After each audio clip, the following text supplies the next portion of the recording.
শুভ ভ্রাতৃ দ্বিতীয়া, ভাই ফোঁটার শুভেচ্ছা।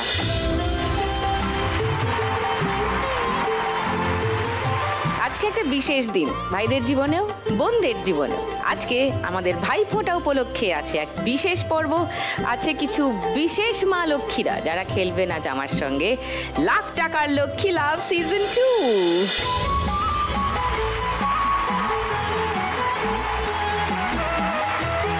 ডেকে নি তাদের, প্লিজ ওয়েলকাম।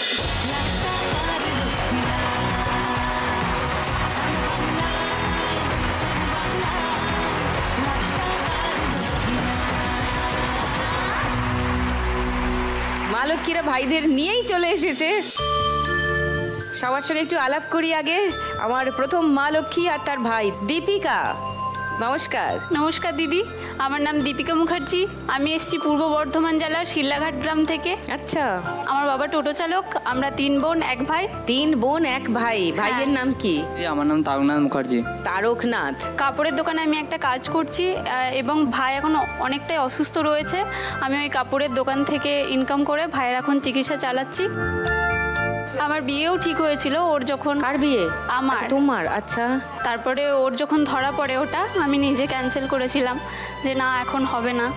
তো এখন 1 বছর হয়ে গেছে, ওটা নিয়ে এখন গড়িয়ে গড়িয়ে চলছে। তো ভাইয়ের জন্য তুমি খেলতে এসেছো? হ্যাঁ একদম। নাইস। সঙ্গীতার কাছে আসি। নমস্কার দিদি, আমি সঙ্গীতা সর্দার, কালীঘাট চেতলা থেকে এসেছি। আমি একজন সঙ্গীত শিল্পী এবং আমার ভাই আমার সাথে তবলা বাজায়। কি গান করো সঙ্গীতা? আমি বাউল গাই। রোজগার করেই দিদা দাদুর পাশে দাঁড়িয়েছি। দিদা দাদু? হ্যাঁ, ছোটবেলা থেকে আমার দিদা দাদু আমাদের 2 ভাই বোনকে মানুষ করেছেন। ওকে। বাবা মা? মা বাবা সাথে ছিলেন না। সাথে ছিলেন না বলতে? ছোটবেলা থেকে একটু ছাড়াছাড়ি, মা বাবার মধ্যে একটু ঝগড়া অশান্তি, ওনাদের বিচ্ছেদ হয়ে যায়। তারপরেই আমরা 2 ভাই বোন আমার দিদা দাদুর কাছেই এসে থাকতে শুরু করি এবং দিদা দাদুই খুব ইচ্ছা, দাদুও একজন সঙ্গীত শিল্পী, দিদাও একজন শিল্পী। ওনাদের ইচ্ছা যে আমরাও গান বাজনা নিয়ে এগোই, ওই ইচ্ছাটাই আমরা পূরণ করতে চাই। বাহ। আর বাবা মার সঙ্গে যোগাযোগ আছে? 1 বছর হলো মায়ের সাথে একটু আলাপ হয়েছে, ওনার ভুল শুধরে উনি আমাদের কাছে এসে থাকতে শুরু করেছেন। ওকে ওকে, নাইস। দিশার সঙ্গে একটু। নমস্কার দিদি, আমি দিশা গুড়িয়া। আমি পূর্ব মেদিনীপুর জেলার পূর্বানুখা গ্রাম থেকে এসেছি। আমি পেশায় একজন স্টুডেন্ট। কি পড়ছো? আমার গ্র্যাজুয়েশন কমপ্লিট হয়ে গেছে। আমি এখন এমএসসির জন্য অ্যাপ্লাই করেছি। আর আমি এখানে এসেছি তার সবথেকে বড় কারণ হচ্ছে আমার ভাই একটি বিরল রোগে আক্রান্ত, থ্যালাসেমিয়া রোগে। আর আমার ভাইয়ের এখন প্রচণ্ড শরীর খারাপ চলছে, আর আমি তার জন্য এখানে এসেছি আমার ভাইয়ের জন্য। ও ওকে। ভাইয়ের নাম কি? ভাইয়ের নাম দীপ। হ্যাঁ, দীপ। দীপ, মনের তো জোর আছে না? হ্যাঁ হ্যাঁ, ব্যাস ব্যাস। মনের জোর থাকলে সব পেরিয়ে যাওয়া যায়, অসুস্থতাও সারিয়ে ফেলা যায়। অঞ্জলি। নমস্কার দিদি, আমার নাম অঞ্জলি হাজরা। আমি শিয়ালদা বিপিন বিহারী গাঙ্গুলি স্ট্রিট থেকে এসেছি। বিপিন বিহারী গাঙ্গুলি স্ট্রিটে থাকো? ফুটপাথ থেকে থাকো? হ্যাঁ। আচ্ছা। ওখানে থেকেই মানে ছোটবেলায় বাবা নিখোঁজ হয়ে যায়। নিখোঁজ হয়ে যায় মানে? খুঁজে পাওয়া যায়নি বাবাকে। আর মা কাজ করে আমাদের মানুষ করতো। মানে আমার যখন 15 বছর বয়স, মা তখন একটু বড় রোগে পড়ে গেছিলো। তখন ভাইকে পড়ানোর জন্য আমাকে পড়াশোনাটা ছেড়ে দিতে হলো। তখন আমি কাজ করে আমি সংসারও চালাই, ভাইয়ের পড়াশোনাও চালাই। ভাই কি নিয়ে পড়ছে? ভাইয়ের নাম কি? আমার নাম সুমিত হাজরা। সুমিত কি নিয়ে পড়াশোনা করছো? আমি এখন ফার্স্ট ইয়ারে বিকম নিয়ে পড়ছি। আচ্ছা। হোটেল ম্যানেজমেন্ট নিয়েও পড়ছি। Hotel management? হ্যাঁ। ছোটোর থেকে আমরা রাস্তায় থাকা মানুষ তো দিদি, তো ও ছোট যখন ও খাওয়ার জন্য কান্নাকাটি করতো, যখন কোনো মানুষ ভালো খাবার খেত, প্যাকেট ফেলতো, তখন ও খেতে চাইতো সেই খাবারগুলো। তো আমাদের তো ক্ষমতাই হতো না দিদি ওকে খাওয়াবো। তাহলে আমাদেরও তো দিদি ইচ্ছা আছে যে আমরা ভালো একটা রেস্টুরেন্টে গিয়ে খাবার খাবো। তখন আমি ওকে বললাম তুই হোটেল ম্যানেজমেন্ট নিয়ে পড়। হোটেল ম্যানেজমেন্ট নিয়ে পড়লে হয়তো একদিন আমাদেরও ইচ্ছা পূরণ হতে পারে যে আমরাও গিয়ে খাবো। নিশ্চয়ই হবে অঞ্জলি, অ্যাবসলিউটলি। এই খেলাটা দেখো তোমরা? হ্যাঁ, দেখেছো? কি হয় জানো? অনেক খেলা হয় বলছে, কিন্তু খেলা তো ভাইদের না, খেলা তো বোনদের। তা ভাইরা কি করবে? বসে দেখবে দিদিরা খেলবে, তাই তো? ওকে, তাহলে ফার্স্ট রাউন্ডের খেলা শুরু করি বোনেদের নিয়ে, আর ভাইরা দেখো ওখান থেকে বসে। ঠিক আছে? ফার্স্ট রাউন্ডে আমাদের আজকের খেলা টাকার খনি। খেলার আগে দীপিকার গল্পটা একটু শুনি। তুমি বললে যে ভাই অসুস্থ, ভাইয়ের কি হয়েছে সেটা জানা গেছে? হ্যাঁ, ভাইয়ের পেটের মধ্যে একটা থালার যেমন সাইজ হয় না, সেরকম সাইজের একটা মাংস, মানে রক্ত মাংস জমে গেছিলো। এবার প্রথমেই বললাম আমার বাবা টোটো চালক, আমার বাবা প্রচুর কষ্ট করে, সারা দিন সারা রাত, মানে রাত্রে অবধিও যেখানে ভাড়া থাকে সেখানে যায় বাবা, কোনোদিনও বলেন না যে যাবো না।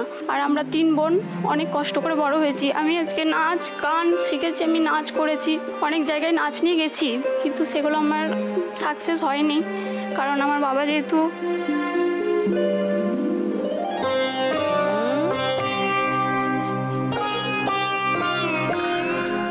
তারপরে আমি ভাবলাম যে না, আমাকে একটা কিছু করতে হবে, যেহেতু দিদির বিয়ে হয়ে গেছিলো। আমাকে একজন কাজের জন্য বলে যে এখানে কাজ আছে, তুই একবার কথা বলে দেখতে পারিস। তো আমি সেখানে গেছিলাম, কাজের ব্যাপারে কথা বললাম। তো এখানে বললো হ্যাঁ ঠিক আছে এসো, কোনো অসুবিধা হবে না। এবার সেখানে আমি কাজে যাই। তো তারপরে কাজ করি, কাজ করতে করতে আমরা প্রথমে তো বুঝতে পারিনি ভাই এরকম হয়েছিল। তো তারপরে মানে একদিন একটুখানি ফুলে গেছিলো পেটের জায়গাটা। তো তারপরে মা বললো যে একবার দেখিয়ে নিয়ে কী হয়েছে। তারপরে বর্ধমানে দেখাতে গেল, মা আর বাবা গেছিলো, দিয়ে ওখানে বললো না কিছু হয়নি, একটা জল জমেছে, ওটা ইঞ্জেকশন দ্বারা আমরা বের করে দেবো, কোনো অসুবিধা নেই। দিয়ে তারপরে আমাদের মনে হয়নি যে না এটা ঠিক, অনেকটা ফুলে গেছিলো, মানে বাড়তে বাড়তে বাড়তে বাড়তে ফুলেই যাচ্ছিলো। দিয়ে তারপরে আমরা দুর্গাপুর নিয়ে যাই, দিয়ে সেখানে একটা ডাক্তারকে দেখানো হয়েছিল। তো সে বলল যে এটা ইমিডিয়েট অপারেশন করতে হবে, এটা এখানে করা যাবে না, ভালো জায়গা থেকে করাতে হবে। তো ভালো জায়গা বলতে একজন আমাদেরকে বলল, ডাক্তারও বলেছিল যে এটা হায়দ্রাবাদ নিয়ে গেলে একদম প্রপারলি ঠিক হয়ে যাবে। তো ভাই আর বাবা মিলেই যাই হায়দ্রাবাদ। এবার ওখানেও আমাদের চেনাশোনা কেউ নেই। এবার আমি যেহেতু বললাম আমার বিয়ে ঠিক হয়েছে, তো সেখানে আমার হবু কাজ করে হায়দ্রাবাদে। তোমার যার সঙ্গে বিয়ে হওয়া, হ্যাঁ, ও সেখানে কাজ করে। এবার বাবারা যেখানে চলে গেছিল সেখানে খুব হাই ফাই, বাবারা বুঝতে পারেনি, দিয়ে সেখানে ঢুকেছে, বলছে অপারেশন করাতে 9 লাখ টাকা লাগবে। এবার 9 লাখ টাকা মানে আমাদের কাছে তো ভীষণ ব্যাপার। মা সারাদিন কাঁদছে, দিদি আমাদের বাড়িতে এসে কাঁদছে, আর আমাদের ফ্যামিলির কেউই সেরকমভাবে সাপোর্ট করেনি, কোনো ট্রিটমেন্ট কিচ্ছু হয়নি। 1,80,000 টাকার মতো খরচা হয়ে গেছিলো শুধু থাকার জন্য, শুধু ওখানে থাকার জন্য। তো তারপরে ওরা ছাড়ছিল না কিছুতেই। তারপরে আমার যে হবু বর, সে ওখানে যায়, মানে 2টো ছেলেকে নিয়ে। তো ওরা তো লোকালের ছেলে, ওরা কথাবার্তা বলে ওখান থেকে কোনো রকমে বের করে নিয়ে আসে। এবার তখন টাকা পয়সা দিতে হয়েছে, হ্যাঁ টাকা পয়সা দিতে হয়েছে। তারপরে এসে দেখি পেটের জায়গাটা আরও বড় হয়ে গেছে, মানে ইমিডিয়েট অপারেশন করতেই হবে, দুর্গাপুরেই করে নেওয়া যাক, যা হয় হবে। তো আমাদের একটা ছোট্ট জমি ছিল, দিয়ে ওই জমিটা বন্ধক দেওয়া হয়েছে। যখন দুর্গাপুরে যাই তখন বলেছিল 3 লাখ টাকার মতো লাগবে। 3 লাখ টাকা ভেবে আমরা এগিয়েছিলাম। যখন শেষে আমরা বেরিয়ে আসি তখন বলছে 4.5 লাখ টাকা বিল হয়েছে। তারপরে আমার কিছু ফ্যামিলি, তো ওদের কাছ থেকে কিছু সাহায্য আমরা পাই। আর আমার বিয়ে যেহেতু বললাম ছিল সামনে, একটা চোকার করিয়েছিল, আর সরু হাতের 2টো চুরি করেছিল, দিয়ে ওই 2টো আমরা বিক্রি করে দিয়ে আসি। আমি বললাম বাবা তুমি করো, তারপরে আমি ঠিক ম্যানেজ করে নেবো। আমার ভাইকে ওখান থেকে অপারেশনটা করানো হলো দুর্গাপুরেই। হ্যাঁ, দুর্গাপুরেই করানো হয়েছে।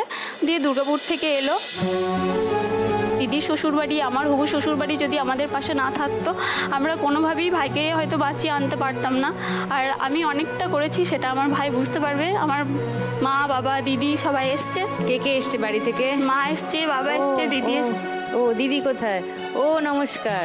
আচ্ছা, এখন সুস্থ? হ্যাঁ, এখন সুস্থ বলতে ওর মানে যে অপারেশনের জন্য যে টাকাটা লেগেছে সেটা এখনও ধার আছে। তো এখানে আমি ওই জন্যই খেলতে এসেছি। ভাইয়ের একটা ইঞ্জেকশন বলেছে দিতে হবে, ওটা 3 মাস অন্তর। মায়ের একটা ছোট্ট জামা কাপড়ের দোকান আছে, মানে দোকান বলতে বাড়িতেই বিক্রি করে মা। তো সেখান থেকে বাবা সকালবেলা টোটো চালায়, আর বিকালে মায়ের যে জামা কাপড় আছে সেগুলো নিয়ে বিক্রি করতে বেরোয়। তো তুমি আজকে 1 লাখ টাকা পেলে ওই ধারগুলো শোধ করবে? হ্যাঁ, ধারগুলো শোধ করব, আর যদি কিছু বেঁচে থাকে সেটা দিয়ে, বাবা টোটো চালাই তো বাবার টোটোর ব্যাটারিগুলো ডাউন হয়ে গেছে, বাবা অনেক দূরে দূরে ভাড়া যায়, তো এখন আর যেতে পারে না। ব্যাটারিগুলো রিপ্লেস করবে নতুন ব্যাটারি দিয়ে? ওটা করব, তার জন্যই আমার এখানে আসা। বাহ, চলো ফার্স্ট রাউন্ডটা খেলি, দেখি ফার্স্ট রাউন্ডে কত টাকা তুলতে পারো। এসো।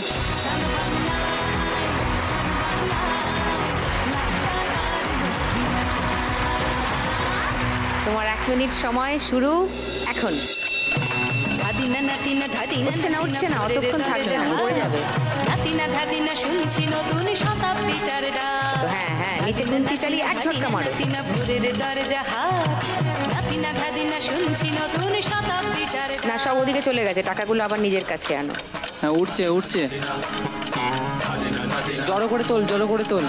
জড়ো করে তোল ভাই বলছে। এই যা উঠছে না, টাকাগুলোকে এক জায়গায় একসাথে জড়ো করতে তোল। আজকে যেটা তো টানাতে কালকে সে না, ওইভাবে হবে না, সোজা করে খুন্তিতে নাও। ওঠা পড়া জীবন ভাঙা গড়া, ভাঙতে করতে ঝটকা মারো, ঝটকা মারো, যা সব নিচে পড়ে গেল। মন্দ ভালো সাদা কালোয় জীবন বয়ে যায়। হাদিনা নাতিনা ও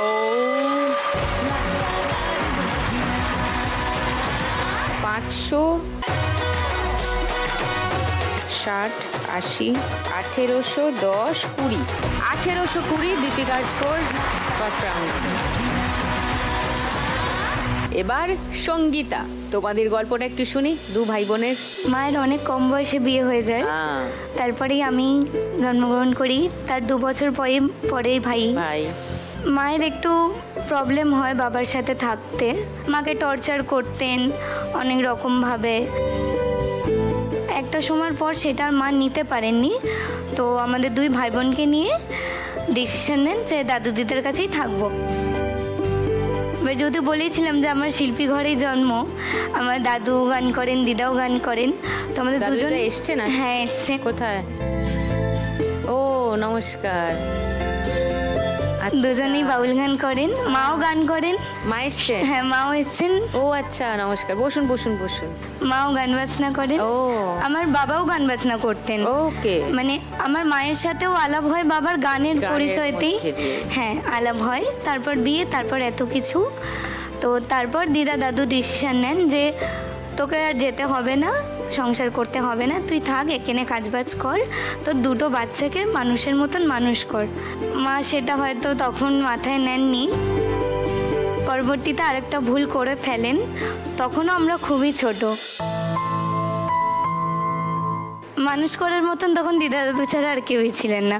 দিদা দাদু বললেন ঠিক আছে চলো, মা বাবা চলে গেছে, সাথে থাকেনি, কোনো ব্যাপার না, আমরা তোদের দুজনকে মা বাবার মতন করেই মানুষ করব, তোদের দুজনকে বুঝতে দেব না যে তোর মা বাবা ছোট থেকে সাথে ছিলেন না। সত্যি তাই দিদি, এত বড় হয়ে গেছি না যে মা বাবা হারানোর যে কষ্টটা, ওটা আমার দিদা দাদু কোনো দিন বুঝতে দেননি।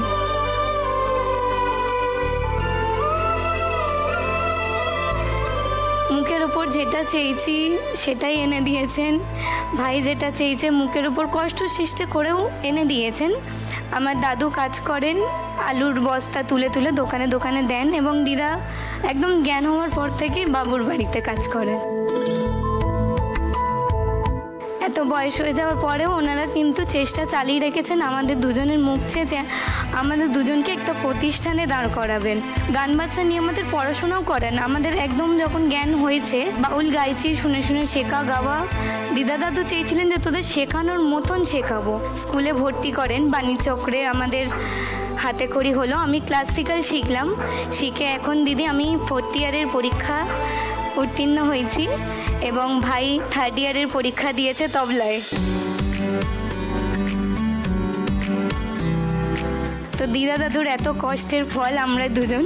তো দিদা দাদুকে নিয়ে সত্যি আমরা খুব গর্বিত, এবং দিদা দাদু আমাদের 2 ভাই বোনকে নিয়ে খুবই গর্বিত। হওয়ারই কথা। Very nice.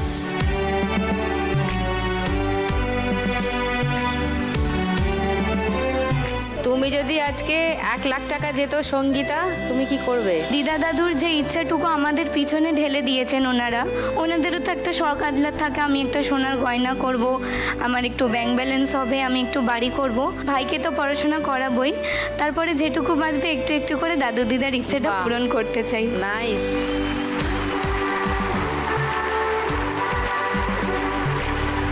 তাহলে আজকের প্রোগ্রামে আমরা গান শুনবো। অবশ্যই শুনবো দিদি। ওকে, প্রথমে খেলাটা দেখে নি। চলে এসো।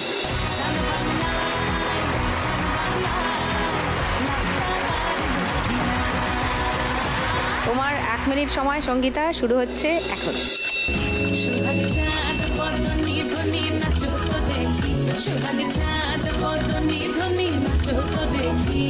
টাকাগুলো এক জায়গায় করো, নিচে নিচে দিয়ে ঢোকাও খুন্তি। না কিছু নেই ওখানে। উঠছে উঠছে। একটা একটা করে উঠলে হবে না, এক জায়গায় নেই, এক জায়গায় নেই। ঝটকা মারো। ভালো সুন্দরী আস্তে আস্তে কর, নিজের দিকে টান। না, নিচে সন্তর্পণে খুন্তিটা নিচে ঢোকাতে হবে। আস্তে আস্তে তোল, আস্তে আস্তে তোল, মধ্যখানে ঢোকা। ফটকা মারো। হবে হবে হবে হবে হবে। হ্যাঁ হ্যাঁ হ্যাঁ, উঠেছে উঠেছে। আরেকটু বেশি টাইম নেই, টাকাগুলো তোমার দিকে করো। ভালো করে ঢোকাও আগে নিচে খুন্তিটা। বাদিক দিয়ে টান, নিজের দিকে নে। সব পড়ে গেছে।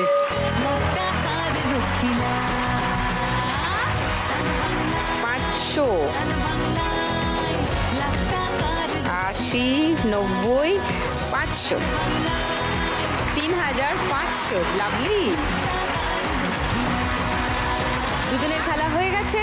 দিশার সঙ্গে একটু ভালো করে গপ্প করে নি, তারপর খেলবো। হ্যাঁ, তোমার ভাইয়ের কথা বলছিলে যে তার একটা সমস্যা আছে শারীরিক, সেটা ছোটবেলা থেকেই নিশ্চয়ই আছে। আমার ভাইয়ের এই রোগটা 6 মাসের পর থেকেই ধরা পড়ে। আর আমার বাবা চাষি, পানবরজে কাজ করে, চাষবাস করে। আমি প্রথমে যখন হই তখন আমি ঠিকই সুস্থই আছি, সুস্থ হয়েছি। তারপর আমার ভাই যখন হলো, ভাইয়ের হঠাৎ 6 মাসের পর থেকে এই রোগটা ধরা পড়লো। তারপর মা যেরকম নিয়মিত আমাদের গ্রামের কাছেই তমলুক হসপিটালে ওই ফ্রিতেই ব্লাড ডোনেট তারা দেয় আর কি। ওখানেই আমার মা প্রায় 15 দিন 1 মাস অন্তর নিয়ে যেত। তারপর আস্তে আস্তে যত বয়স বাড়তে থাকলো তত ওর ব্লাডটা বেশি লাগতে শুরু করলো। আর বেশি লাগার কারণে ওর শরীরটাও অসুস্থ হতে লাগলো। এবার ওর তো শরীরে রক্ত তৈরি হওয়ার কোনো নেই, তাই জন্য ওকে প্রায় ঘন ঘন, যেহেতু বয়স বাড়ছে, ওকে 7 দিন অন্তরেই নিয়ে যেতে হতো। হার্টে যন্ত্রণা হতো, পেটে যন্ত্রণা হতো, প্রায়শই ওকে হসপিটালে ভর্তি করতে হতো। এরকম করতে করতে আমিও পড়াশোনা করছি। আমার বাবা খুব কষ্ট করে, ঘর বাড়ি তো কিছুই করতে পারিনি, আমার বাবার একার মাথার উপরে পুরো সংসার ছিল। তারপর আস্তে আস্তে আমার এইচএস যাওয়ার আগে আমি লাভ ম্যারেজ করে বিয়ে করে ফেলি। তারপর বিয়ে হয়ে চলে আসার পর আমার বাবা মার সঙ্গে রাগারাগি হয়ে কথা বন্ধ ছিল কিছুদিন। তারপর হঠাৎ একদিন শুনি যে আমার ভাই হসপিটালে ভর্তি। তারপর আমি ছুটে ছুটে যাই, ভাই আমার যেহেতু, রাগারাগি তো করে থাকা সম্ভব নয়। আমি গেলাম, গিয়ে দেখি ভাইয়ের ওই যে ব্লাড দেয় ওকে, ওর ব্লাডটা পেটে জমে জমে একটা মাংসপিণ্ডর মতো, যকৃৎ হয় না, যকৃতের মতো দেখতে এত বড় সাইজের একটা পেটে হয়ে গেছে। ওটার জন্য এত পেট খুব বড় হয়ে গেছিল, আর খুব হাতের যন্ত্রণা, পেটে ব্যথা হতো। তো হঠাৎ ডাক্তার দেখাতে ওকে প্রায়শই কলকাতাও নিয়ে যেতে হতো, পিজিতে ডক্টর দেখাতে। ওকে চেক আপ করানোর পরে ডক্টর বললো যে ইমিডিয়েট অপারেশন করতে হবে। ওটা যে হয়ে গেছে, ওকে যে ব্লাড দিত, ওটাই ও সব ব্লাড টেনে নিত। দেখে এসে ভাই সুস্থ হলো। সুস্থ হওয়ার পর বাড়িতে কদিন ঠিক ছিল, তারপর আবার শরীর খারাপ হলো। শরীর খারাপ হয়ে ও হাঁটাচলা একদম বন্ধ করে দিল। শরীর এতটাই খারাপ হলো, ওর গা হাত রোগা হয়ে ওর ইমিউনিটিটা কমে গেল। বিয়ের আগে টিউশন পড়াতাম, কিছু বাবাকে সাহায্য করতাম। তারপর বিয়ের পর আমি এইচএস দিলাম। আমার শ্বশুরবাড়ির লোক বললো যে তুমি পড়াশোনা করো, তোমার তো পড়াশোনা, তুমি ভালো, তুমি পড়াশোনা করো, পড়াশোনা করে কিছু একটা করো। তো আমার স্বামীও সেরকম কোনো রোজগার করে না, আমার স্বামীও চাষি, আমাদের পানবরজ আছে।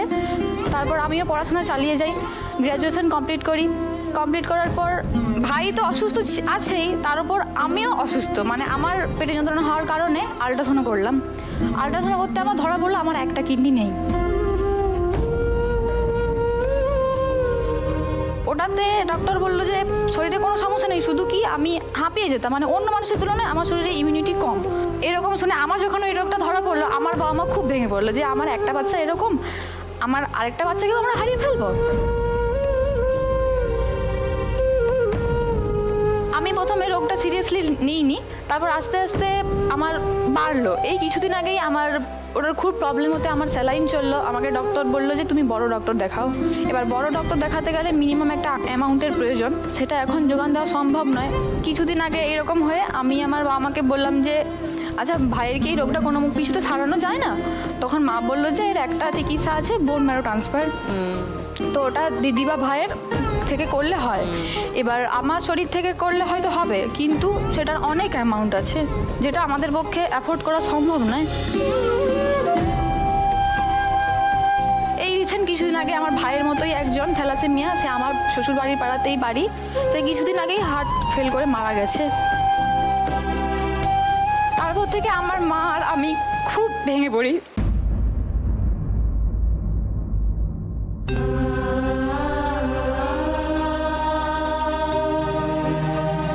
আমরা ভাবছি যে আমরা কি করে ভাইকে আটকে রাখবো।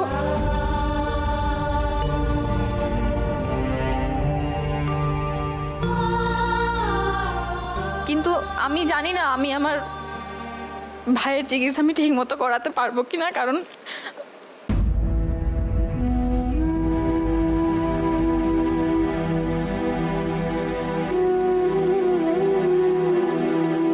যাতে কিছুটা হেল্প হয় আমি তার জন্য এখানে এসেছি খেলতে।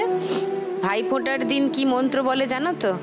হ্যাঁ, ভাইয়ের কপালে দিলাম ফোঁটা, জমের দুয়ারে পড়লো কাঁটা, যমুনা দেয় জমকে ফোঁটা, আমি দিই আমার ভাইকে ফোঁটা।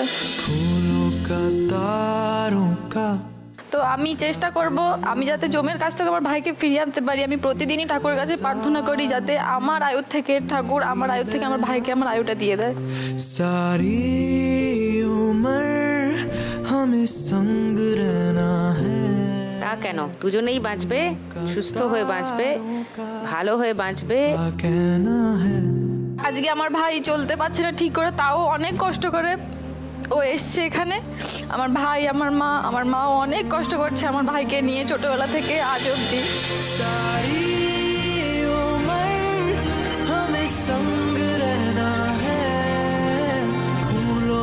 ওরও নিশ্চয়ই ভালো লাগছে আজকে এখানে এসে তোমার ভাইয়ের, না?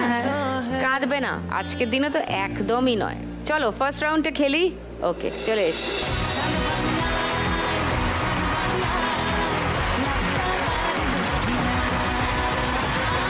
তোমার 1 মিনিট সময় শুরু এখন। দীপ গাইড করো তো ঠিক করে। হাতরা নামা, বাঁ হাতরা নামা, বাঁ হাতরা নামা। এর থেকে বেশি নামানো যাবে না, আমি আছি না ধরে। কাঁড়ি করে তুল, কাঁড়ি কাঁড়ি করে তুল, কাঁড়ি করে তুল। আরে বাবা, হচ্ছে গোল। ইয়ো,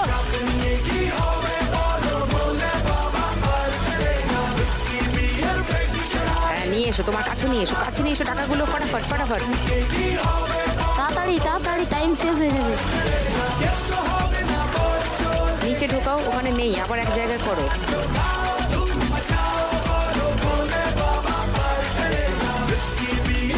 তোল, হ্যাঁ যা, সব ওদিকে পড়ে গেল। ও অনেক টাকা উঠতো। তোলো তোলো তোলো তোলো, ওয়াও ভেরি গুড। ধরে থাকো, পড়ে যাবে। 500, 800, 8800, 10, 20, 30, 40, 8840, দিশার স্কোর। লাভলি। এইবার আসি অঞ্জলির কাছে। অঞ্জলির ছোটবেলাটা তো অন্যরকম কেটেছে বললে। বাবা নিরুদ্দেশ হয়ে গেলেন, তোমরা ফুটপাথে বড় হতে থাকলে। তারপর কি হলো? বাবা চলে যাওয়ার পরে মা তো খুবভাবে চিন্তিত যে আমাদের দুই ভাই বোনকে কি করে মানুষ করবে, কি করবে, কার কাছে রেখে যাবে। তখন দিদার কাছে রেখে যেত। দিদা কোথায় থাকেন? দিদা মারা গিয়েছে ক্যান্সারে। দিদাও মানে ফুটপাতেই থাকতো। আচ্ছা, মানে দিদার কাছেই আমরা থাকতাম। আমার ঠাকুমা আমাদেরকে থাকতে দেয়নি, ঘর মানে ঠাকুমার বাড়ি ছিল কিন্তু আমাদেরকে কোনোদিনের জন্য ওখানে ঠাঁই দেয়নি। কেন? মা ফুটে থাকতো, বিয়ে করে নিয়ে গেছে বাবা, তাই জন্য মা ওকে মানে তাড়িয়ে দিয়েছে বিয়ের পরেই। ওখানে মানুষ হওয়ার পরে আমরা যখন একটু একটু করে জ্ঞান হলো, আমি পড়াশোনা করতাম, করতে করতে যখন ক্লাস 8-এ এসে পড়ি তখন মা খুব একটু বড় রোগে পড়ে যায় হঠাৎ। মানে খুব শরীর খারাপে পড়ে যায়। ডাক্তার বলে ভারী কাজ করো না, তোমাকে ভারী কাজ করা বারণ। সেইভাবে দেখলাম ভাইয়ের পড়াশোনাটা পুরোপুরি বন্ধ হয়ে যাচ্ছে। আমি তখন বললাম যে আমি তো মেয়ে, আমি তো আজ বাদে কাল শ্বশুর বাড়ি চলে যাব, সেই তো আমাকে গিয়ে ওখানে থাকতে হবে। আমার ভাইটাকে যদি আজ আমি পড়াশোনা করাই কাজ করে, আমার ভাইটা যদি একটা নাম উজ্জ্বল করবে যে না আমার দিদি আমার মা খেটে পড়াশোনা করিয়েছে। তো ওরও একটা ছোটোর থেকে খুব ইচ্ছা যে একটা ভালো জায়গায় যাব, ওর ইচ্ছাটা পূরণ করার জন্য আমি তখন সংসার ধরে আমি আমার পড়াশোনা ছেড়ে দিই দিদি। তার জন্যই আজ এখানে আসা। তবে যদি আজ মাথার একটা ছাদ করতে পারি এখান থেকে জিতে গিয়ে, জায়গা ওই জায়গা কিনেই চেষ্টা করব। কিন্তু 1 লাখ টাকায় জায়গা কোথায় পাবে? চেষ্টা করব, এখন কাজ তো করছি দিদি। কি কাজ করো? আমি স্কুলে কাজ করি দিদি, বাচ্চাদের দেখাশোনা করি। তাহলে 1 লাখ টাকা হলে একটা বাড়ি শুরু করার ব্যবস্থা করা যাবে, থাকার বাড়ি। তবে ভাইয়ের পড়াশোনাটাও একটু ঠিকঠাক হবে, কারণ এত লোকের কাছে সাহায্যও চাই মাঝে মাঝে। কী করবো, একার দ্বারাই যখন হয় না, কারণ সংসারও দেখতে হয়, মাকে দেখা, তখন মাঝে মাঝে লোকের কাছে সাহায্য চাই যে কেউ যদি একটু সাহায্য করে তাহলে ভাইটার একটু ভালো পড়াশোনা করতে পারে।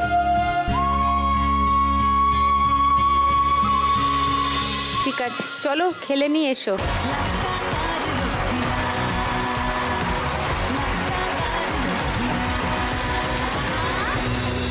অঞ্জলি, তোমার 1 মিনিট সময় শুরু এখন।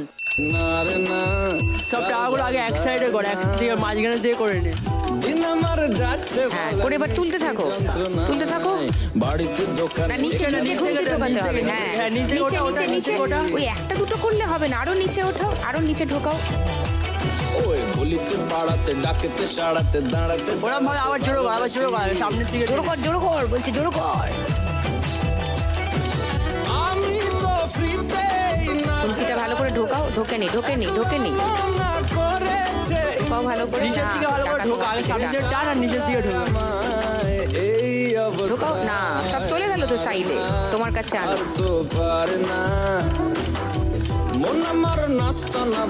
যা, সব পড়ে যাচ্ছে। না, তোমার টাকা ওদিকে নেই, টাকাটা ফিল করো কোথায় আছে। হ্যাঁ, সব পড়ে গেল। এবার এক ঝটকা মারো। না, ওখানে ঝটকা না, তোলার সময় ঝটকা। শেষ হয়ে যায় টাইম, তাড়াতাড়ি কর, তাড়াতাড়ি কর। এক ঝটকা মারো, সব তো তলায় চলে গেল ঝুড়ি। চলো চলো নিচে ঝটকা মারো। না, ওখানে টাকা নেই, আরো বাদিকে টানো টাকা, বাদিকে টানো টাকা। আমিও এবারে পার্কে বেড়াবো, কখনো বা সিনেমায়। ঢোকাও, এবার ঝটকা মারো।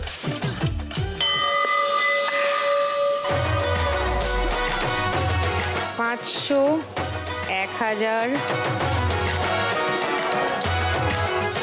90, 300, 10, 20, 3320।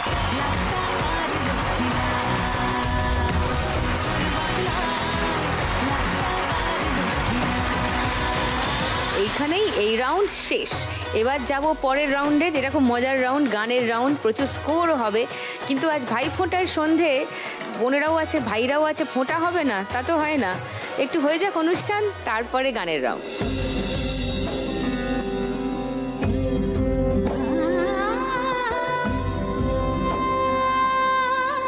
শুরু হোক। ফোঁটা চলো, 1 2 3। ভাইয়ের কপালে দিলাম ফোঁটা, জমের দুয়ারে পড়লো কাটা, যমুনা দেয় জমকে ফোঁটা, আমি দিই আমার ভাইকে ফোঁটা। আরেকবার। ভাইয়ের কপালে দিলাম ফোঁটা, জমের দুয়ারে পড়লো কাটা, যমুনা দেয় জমকে ফোঁটা, আমি দিই আমার ভাইকে ফোঁটা। আরেকবার। ভাইয়ের কপালে দিলাম ফোঁটা, জমের দুয়ারে পড়লো কাটা, যমুনা দেয় জমকে ফোঁটা, আমি দিই আমার ভাইকে ফোঁটা।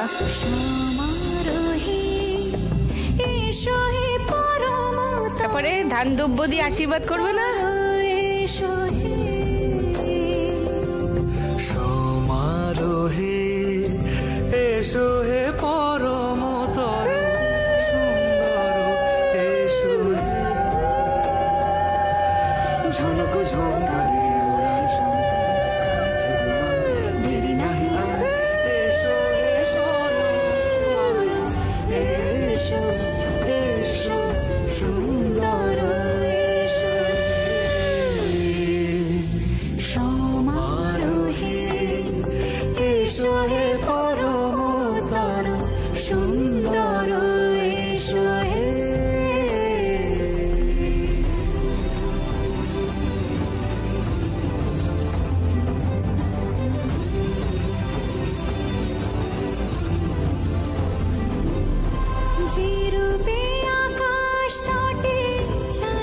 ভাইরা প্রণাম করবে না দিদিকে? হ্যাঁ করো।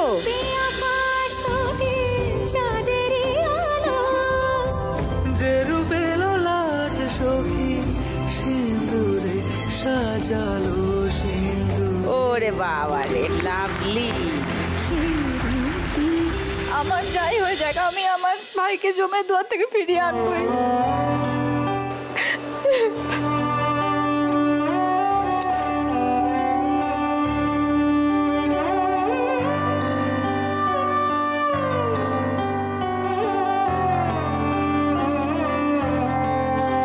আমিও ভাই ফোটার গিফট উপলক্ষে থেকে কিচ্ছু চাই না, শুধু একজন মানুষের মতন মানুষ হোক। একটা স্ট্যান্ডার্ড জায়গায় গিয়ে যখন তবলা বাজাবে আমি দূরে বসে বসে দেখবো, না মনে করবো যে হ্যাঁ ওটা আমার ভাই বাজাচ্ছে, আমি ওর দিদি। এইটুকুনি গিফট ওর থেকে চাই ভাই ফোটায়, আর কিচ্ছু চাই না। আমি যখন চলে যাব শ্বশুর বাড়ি, তখন ভাই তো সুস্থ হয়ে যাবে, তখন যেন বাবা মায়ের পাশে ওই দাঁড়িয়ে থাকে। একদম সবাই থাকবে। ভাইও যেন পড়াশোনা করে ভালো একটা জায়গায় যাক। সব ভাইদের অনেক আয়ু হোক, সবাই ভালো থেকো। আর হ্যাঁ, দিদি মা বাড়িতে যারা আছেন সবাইকে দেখো, বুঝেছো?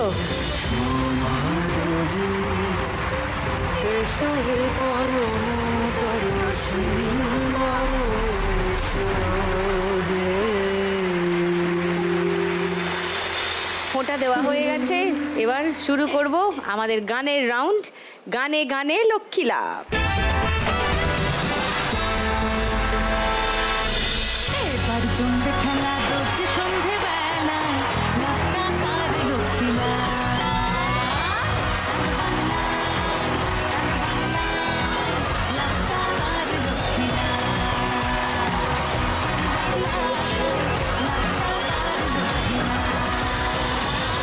কি দাবি? আমাকে তো সব খালিতে আমার এক দিদি ফোঁটা দিয়ে দিয়েছে, হ্যাঁ, কিন্তু আমার এই আর এক দিদির তো ফোঁটা দেওয়া হয়নি। আমি তো বোন ফোঁটাটা নিতে এলাম গো আজকে। আমি তো ফোঁটা দেবই না, তোর একটা ফোঁটা দেবার লোক আমি জোগাড় করেছি, ওকে আমি ডেকেছি, আজকে আসবে বলেছে। এলে ভালো করে ঘটা করে ফোঁটাটা দিয়ে দিস। কে গো? ওর নাম দেব অধিকারী। একদম না, ছি।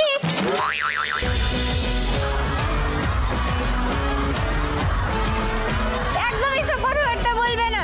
বাংলায় দে টু কত হিট, আর তুমি ভাইফোঁটার সন্ধ্যায় এই সমস্ত কথাবার্তা। ওই তোর একমাত্র ভাই যে তোকে বোনের মতো আগলে রাখবে। দূর বাবা, এখনো বিয়ের সিজন শুরু হয়নি, তো আমাকে আগলে রাখার কারোর দরকার নেই।